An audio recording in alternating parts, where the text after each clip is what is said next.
Menteri ka Sarkar Jilla uba Kyrmen Shylla haga santarik uyayong ulaong bagatanat fisheries kala banno kambuan syaka yo ka kot ka Jilla lada penteri kam ya kisian jam ki badan kam hagan di katanan kata lada Wanrah ya gajing thong Khwai Dohkha Hapoh gajing pet ka an haba keren kilat pathai khobor uba Shylla ulaong bawatla gajing Khwai Dohkha kadai ka kam ka bajule haki por balan lania ka bajule dai ki badan haki nong kendong gajing Khwai Dohkha Lada la penlong kum gajing thong la banlum Khajna bat Wanrah Hapoh gajing pet ka an lada ka sarkar ka rai banle yakata.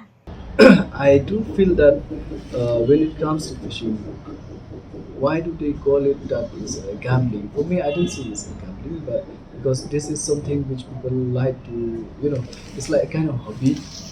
But now people start doing that, what they call it, they include it in that lucky draw now. Because of that. Otherwise, fishing is one hobby where people, most of the, even from the old people used to like doing this. I mean, go for fishing, fresh the mind, and then instead of sitting idle at home, do something. But still, when it comes to gambling, I cannot say it has to be as per the act. So if that includes in the act, so we have to obey and follow. Habakali halor gajing buan ka pisa ka bapendan kam hai ki Jingïakop Khwai Dohkha bat lada ka sarkar kan pet yakania uba Shylla ulaong balada kinong penyat ki kamai na kini ki Jingïakop ki dei banno sya ka yo ka kon jong ka Jilla. When there is a lucky draw and when there is, I think it has to be, the state has to look that they should contribute to the revenue generation for the state.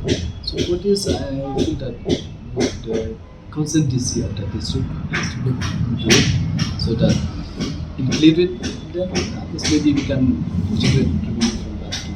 Because whenever people are doing something like this lucky draw and all, they are earning. So they should not mind paying